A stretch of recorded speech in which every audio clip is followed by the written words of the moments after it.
ആലത്തിയൂരിൽ വൻ ലഹരിവേട്ട 43 ഗ്രാം MDMA-യുമായി 2 പേർ പിടിയിൽ.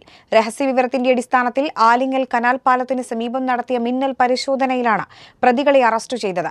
Ponnani police, Tirur police, DANSAF സംഘവും സംയുക്തമായി നടത്തിയ പരിശോധനയിലാണ് യുവാക്കൾ പിടിയിലായത്. ഈ ഓണം സമൃദ്ധിയുടേതാക്കൂ സ്കൈ ഗോൾഡിനൊപ്പം. Sky Gold, elegance of beauty.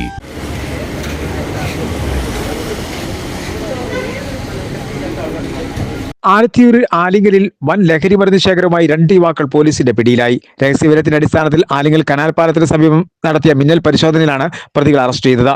Ponnani police, Tirur police, DANSAF സംഘവും ചേർന്ന് നടത്തിയ സംയുക്ത പരിശോധനയിലാണ് 43 ഗ്രാം MDMA പിടിച്ചെടുത്തത്. പുതുപ്പൊന്നാനി നരിപ്പറമ്പ് സ്വദേശികളായ അബൂബക്കർ സിദ്ദീഖ്, മുഹമ്മദ് ഇർഫാൻ എന്നിവരാണ് കേസിൽ അറസ്റ്റിലായത്. ഇതിൽ അബൂബക്കർ സിദ്ദീഖ് മുമ്പും നിരവധി അടിപിടി കേസുകൾ പ്രതിയാണെന്ന് പോലീസ് വ്യക്തമാക്കി. പ്രതികൾക്കെതിരെ NDPS നിയമപ്രകാരം കേസെടുത്തിട്ടുണ്ടെന്നും നിയമ നടപടികൾ പൂർത്തിയാക്കി ഇവരെ ഉടൻ കോടതിയിൽ ഹാജരാക്കുമെന്നും പോലീസ് അറിയിച്ചു. പൊന്നാനി പോലീസിന് ലഭിച്ച രഹസ്യവിവരത്തെ തുടർന്ന് നടത്തിയ റെയ്ഡിലാണ് പ്രതികൾ വലയിലായത്.